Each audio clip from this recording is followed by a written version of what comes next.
So, dumating na nga ang mga parcel na gagamitin natin dito. So, ito again ay DIY. So, ito meron tayo ditong karton, may insulation, tsaka yung parang pinaka-wallpaper na didikitan. So, bubuksan ko muna and wait lang. So, buti na lang, hindi maulan nitong dinideliver to. Kasi, syempre kahon siya, baka mabasa.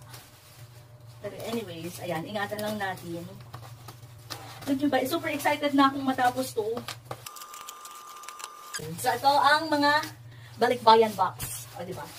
So, ito ay, again, DIY lang to. Originally, dapat ito ay plywood. Kaso nga lang, medyo mahirap siya for me. Kasi, gagawa ko ng parang curve.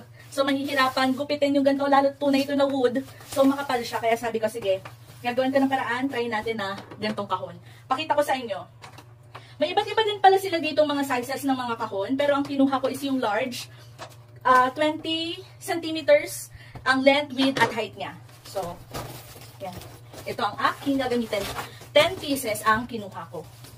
So, at ito palang kinuha ko ay single wall. So, kahit ito ay single wall, girl, ang kapal niya. Wait lang. 1, 2, 3, 4, 5, 6, 7, 8, 9, 10. Okay, legit. Legit siya na 10 pieces. Ayan, o diba? Sobrang kapal niya ha. And, meron siyang ganito. Yung parang naka-stapler. So, ayan. Actually, ito ay gugupitan ko pa. So, gugupitan pa natin to kasi parang nakaganyan siya. So, gagawan ko muna, kukurbahan ko muna. Pero again, itong mga balikbayan box, lalagay ko dyan sa yellow basket. Tapos magkakaroon ako na lang ng hiwalay na video para doon sa iba pang mga materials na gagamitin natin. So, i-check ko na yellow basket. Yellow box.